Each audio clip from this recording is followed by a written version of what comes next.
Welcome to Radiant Guidance. My name is Molly. I'm bringing you the temporal waves or the astrology report for July 2024.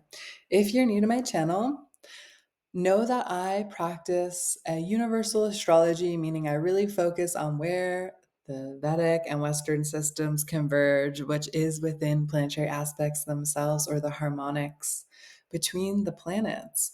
And this allows me to delineate days of harmony, days of intensity for the month ahead on a collective level, as well as focus in on the planetary aspects and alignments that are responsible for certain themes in this month ahead. So you can follow it regardless of the system that you favor, though I do include notes about both the tropical placements as well as the sidereal or Vedic nakshatras, because I believe the nakshatras add just a level of nuance. This is the star based constellational understanding of where the moon is at any given day. And so for my days of harmony, I really like to highlight that, especially with the new and full moon, to really give us a greater understanding of the best or most auspicious activities to partake in under those lunar movements. And I will talk about planetary motion, so all of the planets that will be retrograde or stationing retrograde in the month ahead. And of course, just the general themes that the astrology is illustrating.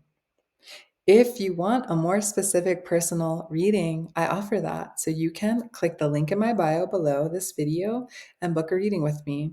This is important to keep in mind because while my mundane astrology general transit reports are very useful for understanding the collective pulse, we each have our own personal transits going on as well.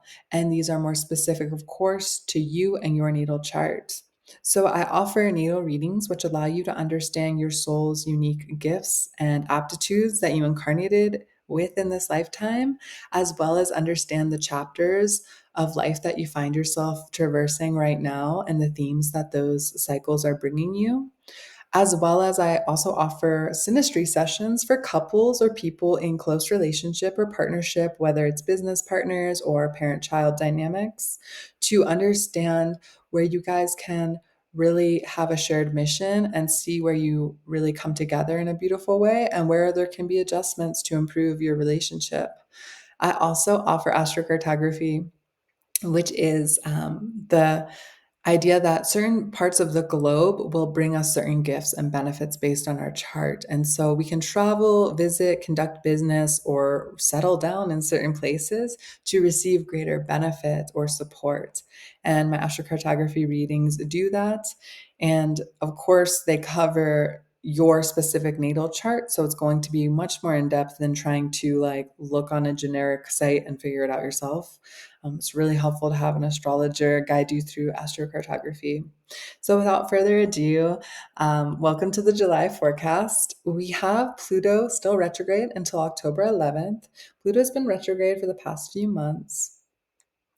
Neptune is turning retrograde tomorrow. Neptune's the planet of illusions, dreams, fantasies, and spirituality. So Neptune going retrograde, appearing to be moving backward, it's a slowing of a planetary motion, means that we are reflecting, revisioning our dreams. And I also liken Neptune retrograde to taking those rose-colored glasses off. So any area of life where we may have had illusions or delusions, we can see more objectively during Neptune retrograde and perhaps get more real about and not be under wishful or rose colored glasses thinking and kind of get real in the steps we might need to take to accomplish those more lofty spiritual inclinations, etc. So again, Neptune will be retrograde from tomorrow until December 7th. Saturn turned retrograde a few days ago on June 29th until November 15th. And this is another outer planet going retrograde. And it's getting real with how we're using our time and our sense of duty and responsibility. We might be reorganizing areas of our life in a way that we realize we don't have all the time in the world. Saturn retrograde allows us to really restructure. Again, we put that RE word in front of any retrograde planet to think about it slows us down in that area of life and has us reflect more deeply on what that planetary, those themes represent. Saturn retrograde is important, but particularly because we have a square of Jupiter to Saturn this month, and it really goes exact mid August, this Jupiter Saturn square. And this is an important planetary aspect for me to talk about. So, Jupiter is institutions, it's philosophy and belief systems, higher learning, and Saturn is the limitations and structures of authority. So we can, of course, see this creating potential roadblocks, right, in terms of belief systems coming into a direct kind of clash with authority. On a more specific level, because Jupiter is in sidereal Taurus and Saturn is in sidereal Aquarius, I know for you Western following astrology enthusiasts, it's Pisces and Gemini square. But thinking about this from that like Taurus, Jupiter squaring Saturn and Aquarius, I really think of the restructuring and adjustments that are needing to be made around resources, fiscal resources, literal tangible resources, and how it's shifting.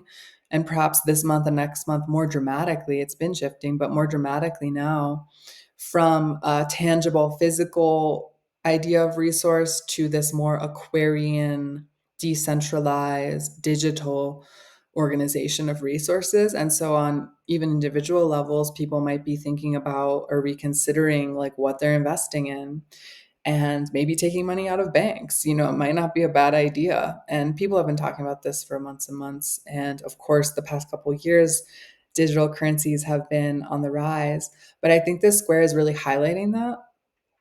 And I also think it's highlighting perhaps if you've had habits or health kind of related things that you've been ignoring.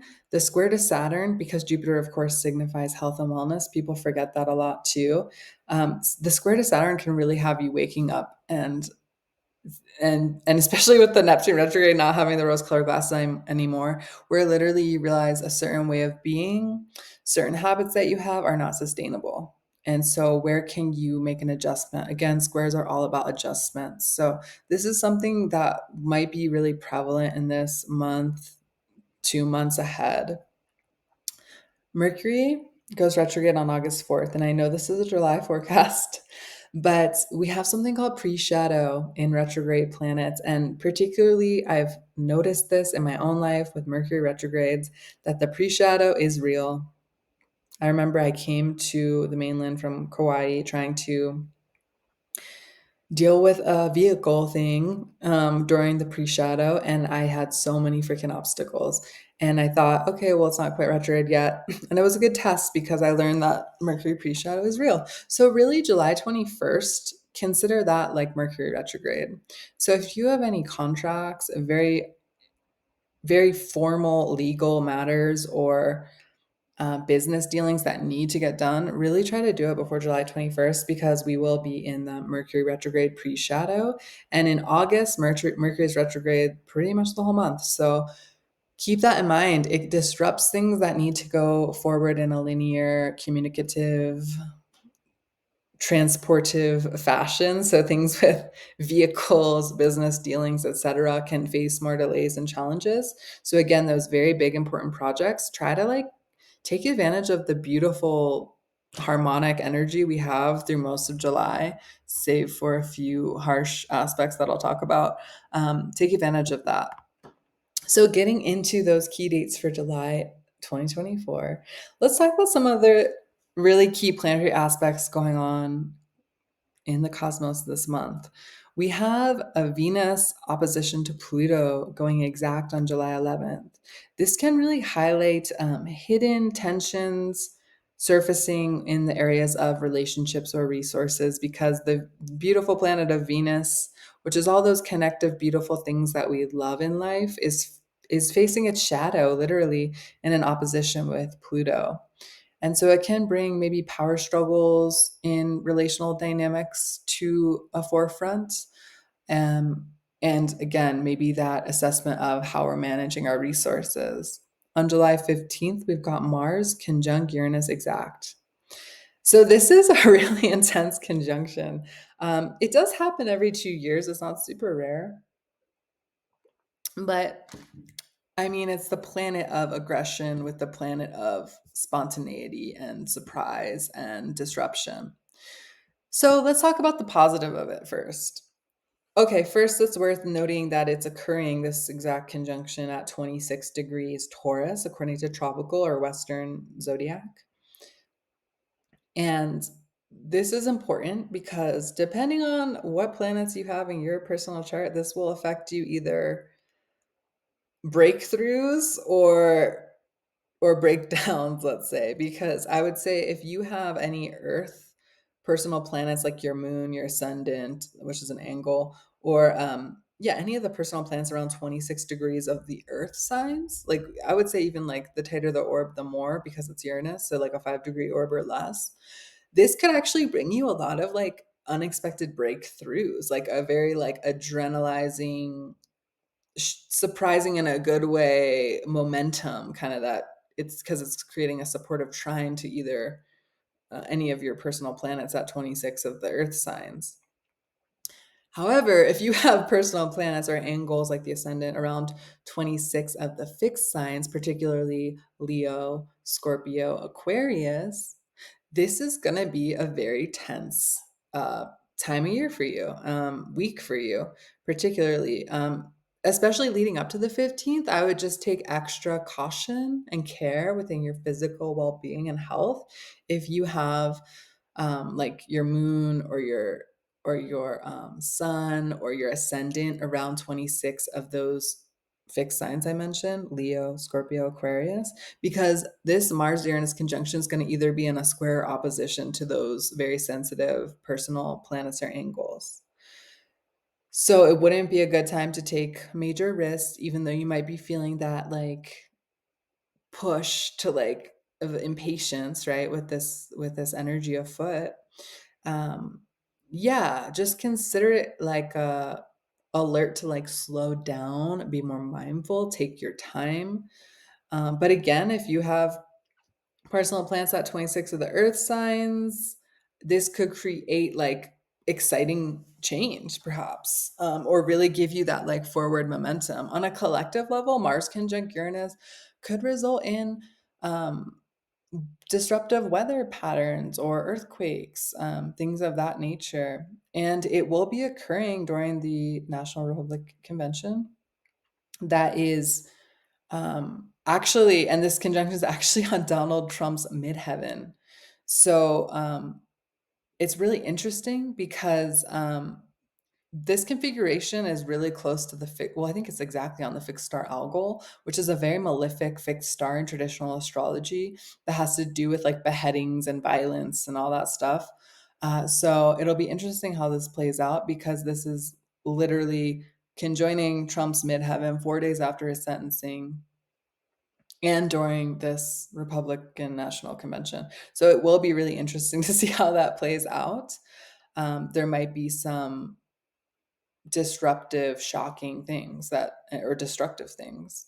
Maybe an attempted assassination. I don't know. I mean, who knows? We could imagine potentials all day long, but it's just worth kind of an interesting fact. Let's go on to the new and the full moon for July. On July 5th, we have this beautiful new moon in Cancer in the nakshatra Punarvasu.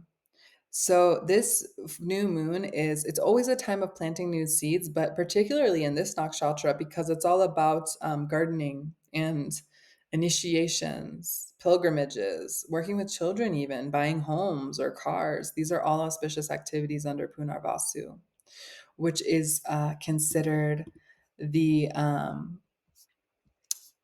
star of renewal. So, really renew yourself during this new moon. Any meditation, teaching, spiritual activities are very, very auspicious. And the new moon is conjunct the beautiful planet of Venus. It is bookended by Mercury and Jupiter, which are in the houses either side of this new moon. And it's also going to be, and it's an interesting chart because the malefics of Mars and Rahu, also known as the North Node, which is considered a shadow planet in Vedic astrology, are in the Upachaya houses of the 10th and the 11th. Now, an Upachaya house, house position, sign position is so important in astrology because when malefics go into Upachaya houses, it's actually seen as a very helpful thing. It strengthens the malefics so that their harshness is used in a positive way, in a sense that, like, a knife can be a weapon of destruction or conduct a life-saving surgery, right? Malefics in certain houses, like these Upachaya houses, it allows us to use that harsh energy to overcome obstacles rather than the harsh energy posing as a hindrance. So this July 5th new moon in Cancer is a very beautiful day of harmony. And I think you can really vision the kind of initiations you want to take on this day. And even on that day, start taking tangible steps towards it with a Mars Saturn sextile. On July 21st, we have a full moon in Capricorn, second full moon in Capricorn of this year in Uttara Ashada Nakshatra, which is an early degree Capricorn nakshatra in Vedic sidereal zodiac. And it's great for dealing with authority. It's a very auspicious full moon in that it's taking place, or it coincides with this like religious ceremony in India, which has to do, it's called Purnima Guru, because it's really close to the Sag constellation, it's just a few degrees away. They consider it to be a time to honor gurus or teachers, spiritual teachers and otherwise, to really honor those people in our life. It's also very beneficial for dealing with those in power, promotions, or business dealings. And we're right on the edge of it being the pre shadow. So consider that full moon to be like your last kind of push with your business dealing things before Mercury goes retrograde, as I mentioned. It is going to be a day of intensity, though, because the full moon. The moon itself conjoins Pluto and the sun is opposite Pluto. So it could be bringing to life things that light, sorry, not life, bringing to light things that need to be released, the shadowy things, even that maybe we didn't really want to see, but it might really be illuminating that, especially with all those outer planets retrograde, Neptune and Saturn. I'm looking at you. Yeah, this full moon opposite Pluto, yeah, it could be really intense endings, but in a way that's purging and creating the groundwork for something new. So let's go into the days of intensity. Feel free to take a screenshot of this if you're watching on a laptop or a phone, because it's just good to know these are going to be the days where we have more harsh aspects, particularly from the moon to planets. And it's good to keep in mind. So this is July 8th, July 9th, July 14th, July 15th. Then full moon on the 21st, just because the moon is conjoining Pluto opposite the sun, Venus, and the 23rd, moon square sun, Pluto. Moon square Mars on July 8th, in conjunct Saturn. On July 9th, we've got the moon squaring Uranus. Expect the unexpected. On the 14th, the moon is squaring Pluto. Venus is opposite Pluto. The 15th, we've got that Mars conjunct Uranus exact aspect, and the moon also happens to be squaring Pluto and Venus. So there's a T square kind of going on. And on the 21st, the moon is conjoining Pluto opposite the sun, Venus. 23rd, the moon is squaring the sun and Pluto. Okay, let's get into the days of harmony. So for those of you that plan events, want to take advantage of a lot of the beauty. There's so many days of harmony. There's actually 2 slides for this, so feel free to screenshot this, and there will be a second set of 3 dates on the second slide. So starting with July 2nd, we've got the moon in Rohini Nakshatra, its favorite nakshatra to be in, the favorite bride of the moon, conjoining Jupiter, trining Pluto, and the moon is also sextiling Neptune. So Rohini is so auspicious for the moon because it's all about fertility and growth and sensual enjoyment. So any of those types of activities, healing, making things grow, like gardening, sensual things are all great for this day. This is tomorrow. Take advantage of it. Get a massage. Go on a beautiful date. These are great activities for Rohini. Also, anything with selling of goods, your business can really thrive under this particular day. On July 5th, we've got the new moon in Punarvasu, conjoining Venus, trining Saturn, which is being sextiled by Mars. Technically, you always say the slower moving planet first, so Mars is sextiling Saturn, but the new moon is trining Saturn. On the 6th, we've got the moon conjoining Venus still, and it's trining Neptune, and the moon is also sextiling Jupiter. On the 6th, we still have the moon. Oh no, the moon, let's see, where did the moon go on the 6th? Yeah, it's still in Punarvasu, the star of renewal. So the 5th and 6th, great days to like have a spa day, do a spiritual pilgrimage, do things around the home, like gardening, working with kids, hanging out with your kids. On July 11th, the moon is in Uttara Falguni, the star of patronage. What is a patron? What is patronage? It's basically someone with power or wealth bestowing goods or resources to those who don't have as much power and wealth. That's essentially what it means. And so, under this moon, it's really good for charity work, for any sort of ceremonies or inaugurations, giving to charity, diplomacy. They also say it's beneficial to wear new garments and jewelry when the moon is in Uttara Falguni. The moon is making this beautiful trine to Pluto, as well as Jupiter and Uranus. So there's this beautiful grand, I think it's a grand earth trine. Yes, on the 11th. Very practical material abundance on that particular day. So spread the love, give to charity. Let's move on to the next slide. We've got July 17th, where the moon is in Anuradha Nakshatra, the star of success, trining Venus, Sun, Mercury, and Neptune. Whoa. And it's sextiling Pluto and making an opposition to Jupiter, which I actually find to be quite beneficial because of all the other harmonious trines that are going on in the sky that day. So the moon in Anuradha, the star of success. This is all about working with groups. So it's a great day to socialize, have a party, anything that involves group activities. So this particular day, the 17th, we also have a planetary yoga, which is a configuration or an aspect, as we call them in Western astrology, known as Siddha yoga. And this is the moon in the lunar mansion of Anuradha in combination with the 12th waxing lunar day on a Wednesday, because this is July 17th, a Wednesday. So the moon is also closely aspected by Jupiter. So this is considered an attainment, not yoga. So it's a thing of accomplishment. So anything you want to accomplish within an organization or a group, this is a great day for that.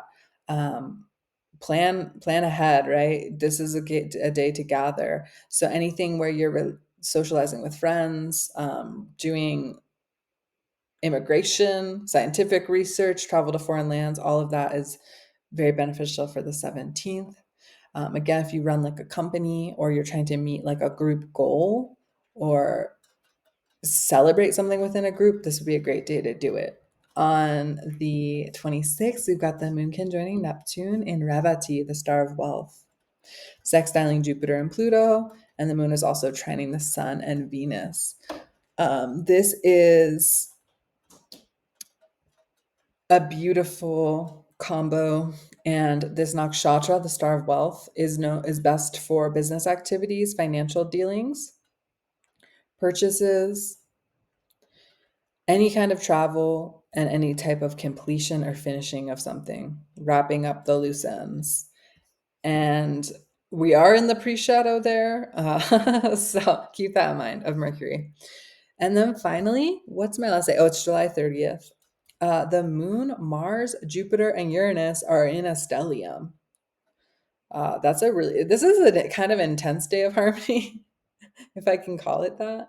But we have a beautiful stellium with Moon, Mars, Jupiter, Uranus. That means all the planets in the same sign within a very tight degree orb. So this moon conjunct all these planets is also trining Pluto and Venus. The one more maybe challenging aspect of the day is the moon squaring Saturn, but overwhelmingly, it's a very harmonious conglomeration of energies. And the moon is exalted in Rohini on this day. So, as I mentioned, Rohini is a beautiful thing for sensual activities, healing, making anything grow, selling, buying things, gardening, anything that is really fertile is beneficial when the moon is in Rohini, its favorite nakshatra to be in. So with that, I am completing the July 2024 forecast. Thank you so much for tuning in. If you want a private consultation with me, please book in the link below the video.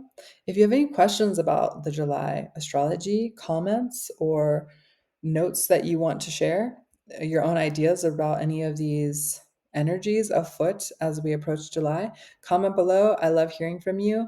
I'm also welcoming any topic suggestions for videos. I took kind of a break. I've been very busy in my business and personal life and in a new location, and I'm involved with an astrology group that meets every week where I'm living right now, and it's really beautiful. It's actually inspiring some more content. I'm going to probably release a video on Pallas Athena in the next couple of days. But if you have any suggestions for videos or topics that you'd love to see covered, please comment below, because I appreciate all of your interaction support with this channel.